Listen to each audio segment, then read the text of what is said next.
I wonder if here we go. What are we doing here?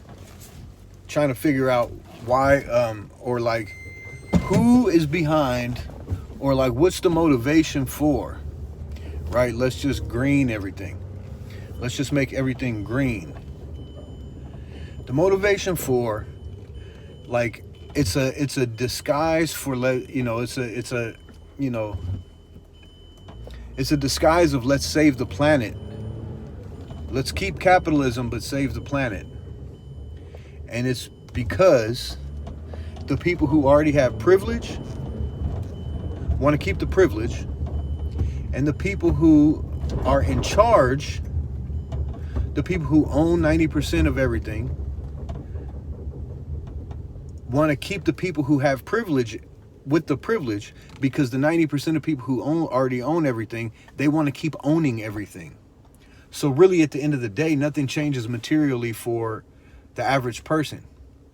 When you talk about going green, and no doubt about it, like, our environment has to be on the top priority list. But when you submit to, when you yield to only the fallacy of capitalism going green, basically what it is just like making the bags of chips smaller, like making the packaging a little bit smaller so that there's not as much waste. But you're not getting, what it doesn't address is designed and built-in obsolescence, because capitalism needs to have this profit motive. It needs to earn more this year than it did last year, or else it starts to like implode in a way. It starts to like crumble in on itself. And what they do in order to prevent it from crumbling in on itself is they squeeze the general public for more. For example, the way it's called austerity, you probably know. Austerity is like, for example, things like they'll charge a little bit more for parking meters. They'll charge a little bit more for parking tickets. They'll charge a little bit more for everything that we really don't really notice too much. And that's how they squeeze a little bit more wealth out of the working class, out of the general public.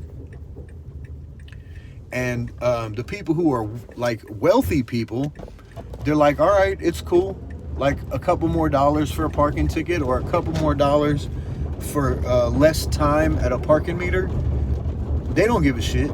Like, they can let the parking meter run out and take a $75, $100 ticket because they can afford to do it if that's how they choose to, if that's what they choose to do. But for an average working person, that few dollars more makes a huge difference, especially when that few dollars more is across the board, with the cost of the cost of beef is like $12 a pound or some shit like that. Ground beef, the fuck. So all those things add up. To wealthy people, it doesn't affect their standard of living. But for working class people, it's the difference between, it means the difference between having protein, meat, or not. I'm not saying everybody has to eat meat, or definitely not saying everybody has to go vegetarian. But it also means whether or not somebody gets fresh vegetables as opposed to canned vegetables, or fresh vegetables as opposed to frozen vegetables. So it makes a huge difference when the price of things go up across the board. It makes a huge difference to working people who are living check to check, making ends meet, and only barely. Like people who, most people who can't afford to have like a cushion, a safety cushion of a savings. Because it just, generally speaking, living in society, and part of the austerity, the economic austerity, is like, the rent increases, the gas increases, all these things that increase the cost of your cable bill, the cost of PG&E, the cost of water goes up, which doesn't affect that top echelon of the classes. But it does affect the average working person, or it does affect the average check-to-check person. So you can't just think that deciding to only prioritize the like this disguise of only prioritizing the environment is going to be what we need to survive, to make this sustainable, because capitalism, by the nature of its own principles, by the nature of its own value system, is unsustainable, because it continues to siphon the wealth out of the working class, and it gets hoarded. It would be one thing if that wealth gets re-entered back into society, and then we would look at, wow, why are we designing obsolete products that are designed to fail after 6 months or 6 years specifically. For example, a refrigerator. The refrigerator like my mom bought, after having one refrigerator, like my mom and step-pops had one refrigerator for over 40 years, and it finally gave out, and PG&E even suggested you might want to get a newer refrigerator because this one takes up so much energy. So they went in for like this supposed to be more updated, more state-of-the-art thing, right? And it had a 6-year warranty. Mind you, the last one they had lasted over 40 years. One refrigerator. And then the second one had a 6-year warranty, and 6 years and 6 months, when it was no longer covered under the warranty, it started to fail, and they had to pay for the repairs. So it's designed that way. It didn't just happen to accidentally break after 6 years and 6 months. It was engineered to fail after 6 years and 6 months. That's what built-in obsolescence is. It's designed to fail after a certain amount of time. Even batteries and phones, like they sell us things like, for example, a new phone, and they'll tell you, oh, well, this battery lasts a lot longer than the others. Well, they give you something. They make you say, oh, cool, we're making advances in technology. Nah, they have to give you something to make it feel like you're buying something different. Like operating systems. Why is the operating system, like, how come you can't it's ridiculous. The whole operating system thing to sell more phones is silly, man. Is one thing. So all these things add up.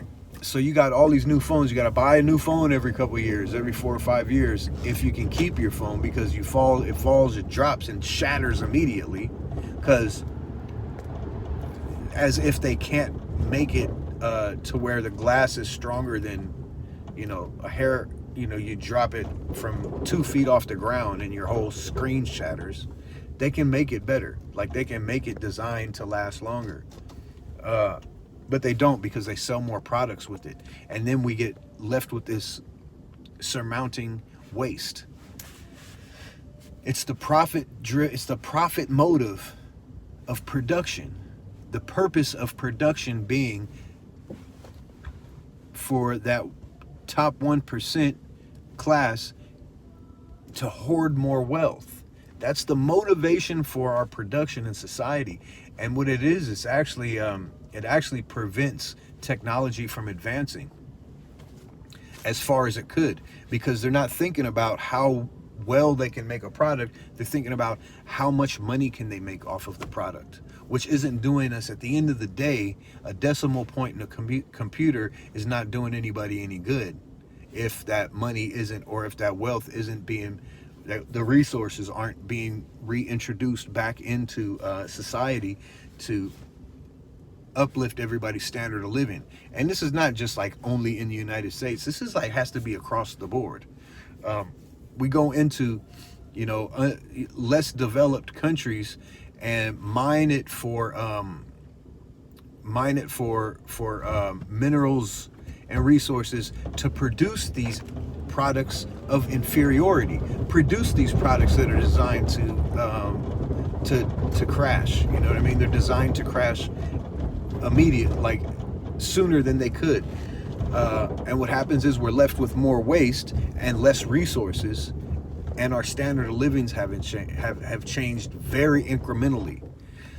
Their wealth has exponentially grown, but our standard of living as a whole society of the world only changes incrementally, very, very minute increments. whereas their vast wealth exponentially grows. Like the top 200 billionaires got like $200 billion richer just over the pandemic. We're talking about one person. We're talking about one person, the owner of Amazon, Jeff Bezos. Amazon earns $8.9 million per hour. $8.9 million per hour. And what do you get on Amazon? You get a selection of products that are designed to fail after a certain amount of time. That's what you get everywhere. I'm not calling Amazon out for any other reason except for that it monopolized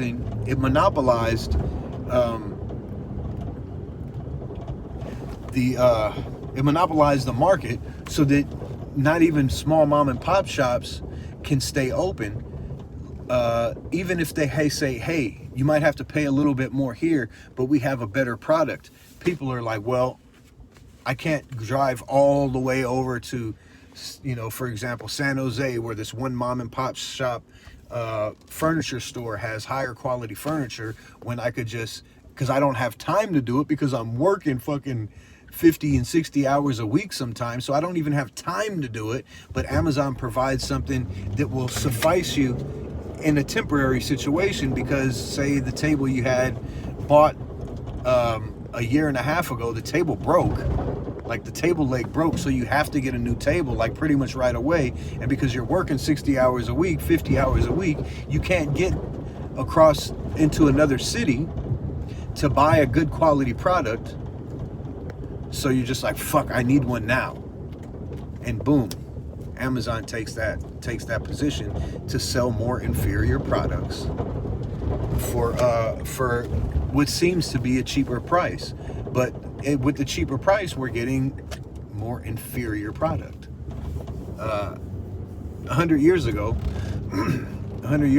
furniture was it was designed and manufactured to last a lifetime. Like one kitchen table, one dining room table was designed and constructed, and it was produced to last a lifetime, and maybe even be something that you could hand down generationally through your family. Wood lasts for a long time if it's built well. Like a wooden table can last hundreds and hundreds of years, even more.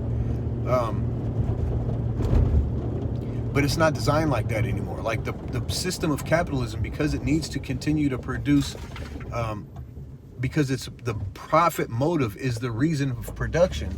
It can't produce something for you that's going to last 100 years, because it depends on us buying another one after 2 years. It depends on that. It's almost like the jail system, like the prison system, depends on recidivism. Like it depends on people going in and out of jail, in and out, in and out, in and out, in and out, in and out, to keep that perpetuated cycle of wealth. Basically, it's money. Like it's privatized industry. The prison industry is a privatized industry now, mostly.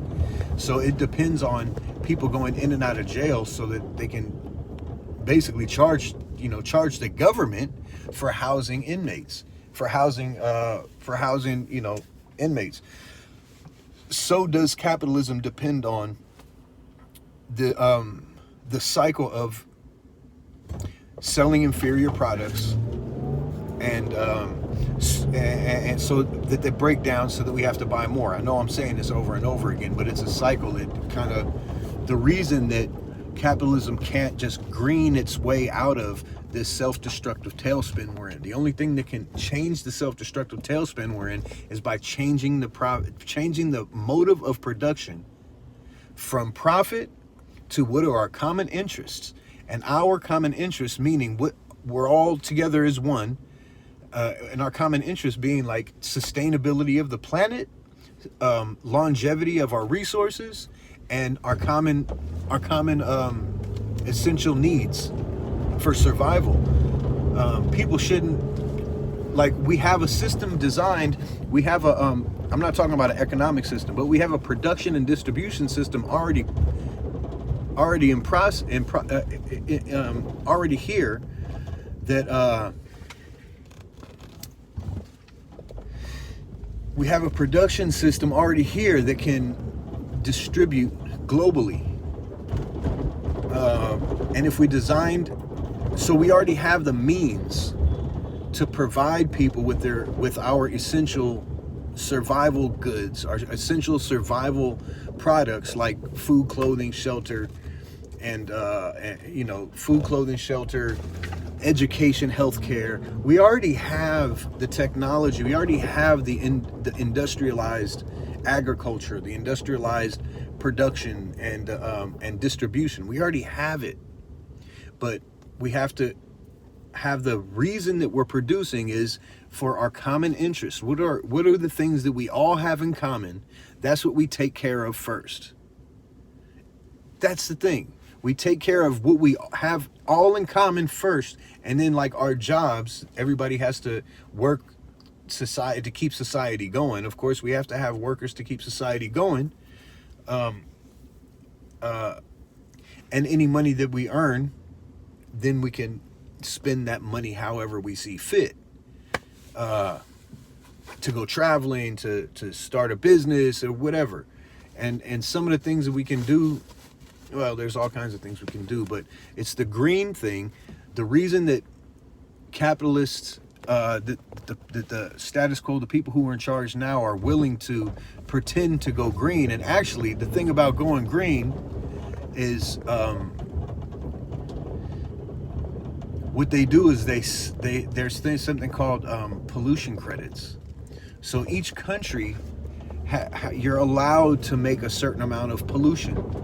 So countries that don't make a lot of pollution have these credits, and they sell their pollution credits to big industry countries like China and big producing companies like producing countries like North Korea, and places like that, and the United States, who makes a lot of pollution. Countries that don't make as much pollution, that don't create as much waste, sell their credits to countries that make a lot of waste, so then those countries that make a lot of waste can continue to make a lot of waste.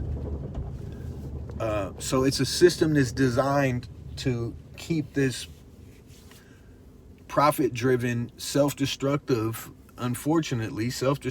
motivation for producing products and producing society as a whole. You can't green capitalism.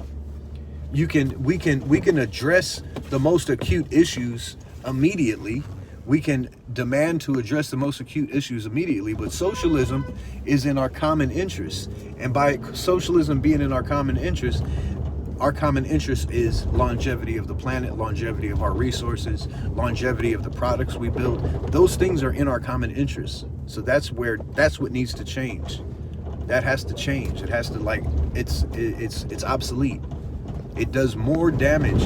There's not as much reward and payout for the cost that it takes to make a tiny percentage of the population more wealthy. And this tiny percentage of the population who's getting more wealthy already has more wealth than they could ever spend. It's wastefully rich. I hope this addresses some shit, but it's longer than I expected it to be. But it does address it. I'm gonna try and wind this down because it's been 20 minutes and that's too long for what I'm trying to say. But I might put this on YouTube at least. So, socialist revolution, man, that's what we got to do. We got to come together. We got to freeze. We got to not work. We got to hit the streets. We got to organize, massive organization of we got to come to the realization that the way of life that we're living right now is self-destructive. And because we're putting the value of the material gain for a tiny population of the world, we're putting the value of that gain over the value of our life, over the value of our lives of the planet, over the value of our lives of our kids, our grandkids, our great-grandkids, our grandkids. You know what I mean? We're putting the value of making rich people richer is more of a priority than having sustainable way of life for our own children. And it's something that's fucked up. It's like when you hear that, you're like, fuck you. But it's not fuck me. It's it's the current state of affairs that we're in. It's the material conditions of capitalism that and the reality that we live in. And it needs to change, and it can change. And one person, like I'm not the only person talking this narrative, but one person might, especially somebody who's not formally educated, I'm not going to be able to come up with every damn solution, but we need each other's help to figure out what the solutions are going to be. Because we have to talk to each other. We have to figure out a narrative of common interests and how to get to those common interests. So we have to figure out a forum, a way to communicate these things with each other. Like social media. Everybody's on social media, man. Everybody, like, all we got to do is say, this is what I think we should use it for. But do it honestly, man. Not just like come up with these random ass things, but like, what do we really, really need to address? Like, really, honestly, let go of the looking at the things that we don't have in common and start to look at what we do have in common and start at that point. That's where we start. Anyway, peace and power to the people. All power to the people. I went all the way around the block because I saw a delivery truck blocking the street, and I could have just waited a couple seconds for him to go by, because now I'm waiting for him to pass anyway. See, that's that instant. I gotta have it now. But we gotta have it now because we have to go to work in the morning. We gotta have it. We gotta have it delivered to us because we don't have time, and let alone the energy. Like, I haven't bought a pair of work boots in I don't know how long, because there used to be tons of places you could buy work boots up and down Mission Street, and now they're few and far between. But I know where one is, and this weekend is the first weekend I'll have both days off, so I think I'm gonna go down to this shop. It's a small mom and pop shop, and I'd rather spend my money with the small mom and pops than go to some big workwear factory kind of store. Although it'll probably be way more of a selection, and I'll probably go to one of those kind of stores to get some other things, because there aren't really too many mom and pop shops that provide products for, like, construction workers, man. It just you don't have it anymore. Like, we had an Ace Hardware right around the corner that had a whole bunch of stuff, but it got burnt down, man. It got burnt down. And now there's no Ace Hardware. It never came back. Now it's a development in that place of it. And the building that burnt along with it, has been vacant for like 5 years or 6 years. It's been vacant. I had friends that lived there. Anyway, peace and power to the people.